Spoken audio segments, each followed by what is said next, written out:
America के पूर्व राष्ट्रपति बराक ओबामा के द्वारा भारत में अल्पसंख्यकों के अधिकारों को लेकर दिए गए बयान पर भड़के वित्त मंत्री निर्मला सीतारमण।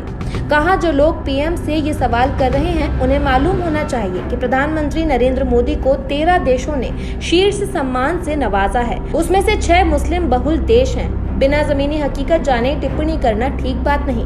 बता दें, पीएम मोदी के अमेरिकी दौरे के दौरान बराक ओबामा ने एक बयान में कहा था कि अगर भारत जातीय अल्पसंख्यकों के अधिकारों की रक्षा नहीं करता तो उस बात की प्रबल आशंका है कि एक समय आएगा जब देश बिखरने लगेगा।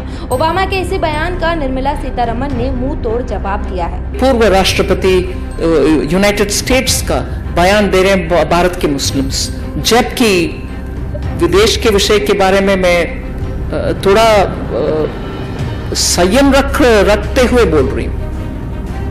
यूनाइटेड स्टेट्स के विषय में हम अच्छा फ्रेंडशिप चाहते हैं, मगर उधर से भी भारत के रिलीजियस टॉलरेंस के ऊपर एक USCIRF है, उनके कमेंट्स आ जाता है। 7 कंट्री के खिलाफ उसी समय झगड़ा, वॉर लाइक सिचुएशन डेवलप हुआ और मोर देन 26,000 बॉम्ब्स वे ड्रॉप्ड।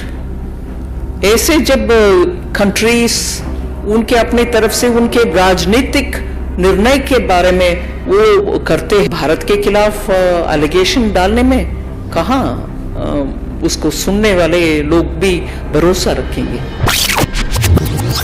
मैं मानती हूं कि इस देश में ही, क्योंकि राजनीतिक तरीके से बीजेपी NDA गवर्नमेंट के खिलाफ, प्राइम मिनिस्टर मोदी के खिलाफ चुनावी रास्ता में, ठीक है, ये कर्नाटका में एक जीत हुई, उसको मैं बोल नहीं रही हूं, मगर राजनीतिक रास्ते में चलते हुए जीतने का उनका संभावना नहीं दिख रही, इसीलिए ऐसे कैंपेन चला रहे हैं। और इसमें कांग्रेस पार्टी का रोल पिछले चुनाव से और उससे पहले वाले चुनाव से भी बहुत ही स्पष्ट दिखता है, जहां पाकिस्तान में जाकर के उनके मदद मांग रहे हैं कि भारत में सरकार बदलना है, आप भी एक हाथ जोड़ो करके।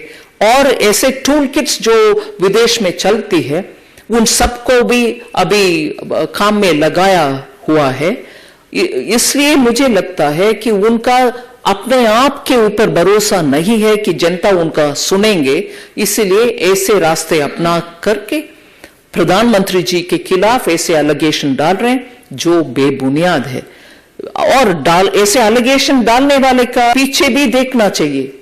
जो कल मेरे बहुत ही आश्चर्यजनक हुई कि उसी समय जब माननीय प्रधानमंत्री जी US में कैंपेन कर रहे हैं, उस समय कैंपेन मतलब भारत के विषय में सबके सामने विषय बोल रहे हैं, उस समय एक पूर्व राष्ट्रपति यूनाइटेड स्टेट्स का बयान दे रहे हैं भारत के मुस्लिम्स, जबकि विदेश के विषय के बारे में मैं थोड़ा संयम रखते हुए बोल रही हूं। यूनाइटेड स्टेट्स के विषय में हम अच्छा फ्रेंडशिप चाहते हैं, मगर उधर से भी भारत के रिलीजियस टॉलरेंस के ऊपर एक USCIRF है, उनके कमेंट्स आ जाता है। राष्ट्रपति जी ने कुछ बातें बोल रहे हैं, जहां शायद 6 देशों के खिलाफ, जहां मुस्लिम पॉपुलेशन डोमिनेंट है, बॉम्बिंग हुई उन्हीं के कालों में। सीरिया से लेकर के, यमन के लेकर के, सऊदी के लेकर के, इराक के लेकर के बॉम्बिंग नहीं हुआ।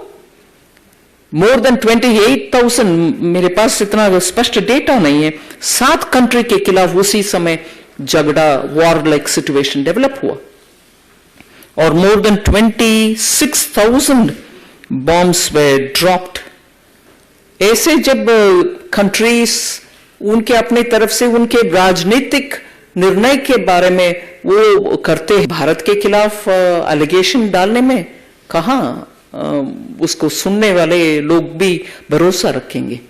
इसीलिए मैं मानती हूं ये सब हमारे विपक्ष भी बाहर जाकर के बात करने के समय भारत के हित में नहीं बात करते हैं, क्योंकि प्रधानमंत्री मोदी जी को वो डिफीट कर नहीं पाएंगे, ऐसे लोगों को उछालते हैं और वो भी इनके कारण इस बहस में शामिल हो जाते हैं बिना ग्राउंड लेवल डिटेल्स को लेते हुए।